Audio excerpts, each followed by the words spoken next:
घेऊन आला. कुठं जायचं तुला ते काय म्हटलं की आपल्याला थांबावं लागलं. म्हटलं चर्चा सारख्या असल्या, हे खाली जाणार आहे, ते वर येणार आहे, मग असं होणार आहे, तसं होणार आहे. पण राजू शेठचं तिकीट जाणार आहे असं कधी कोणी म्हटलं नाही, किंवा असं कधी आपल्याला कोणालाही स्वप्नात वाटलं नाही.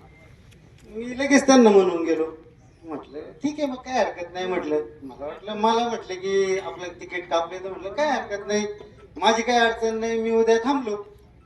ते नंतर म्हटले नाही तसं नाही, ते मलाच थांबायला सांगितले. अरे म्हटलं मग असं काही चालणार नाही.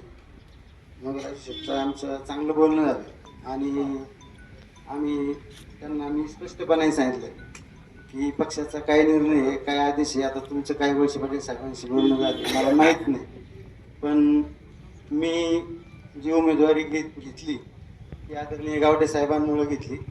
गावडे साहेब माझे पक्ष आहे आणि गावडे साहेब जे म्हणतील तोच निर्णय माझा असेल. उद्या पक्षांनी मला उमेदवारी देईल का नाही देईल हे मला माहीत नाही. दिली तरी गावडे साहेबांना, नसेल तर ती उमेदवारी मी स्वीकारणार नाही, हे आपल्या सर्वांच्या पक्षाने सांगतो. आणि गावडे साहेब जो निर्णय घेतील त्यांच्या सोबतच आमचं गाव, आम्ही परिवार राहणार आहे, याची तुम्हाला सर्वांना ग्वाही देतो आणि माझे 2 शब्द थांबवतो. धन्यवाद. धन्यवाद. यानंतर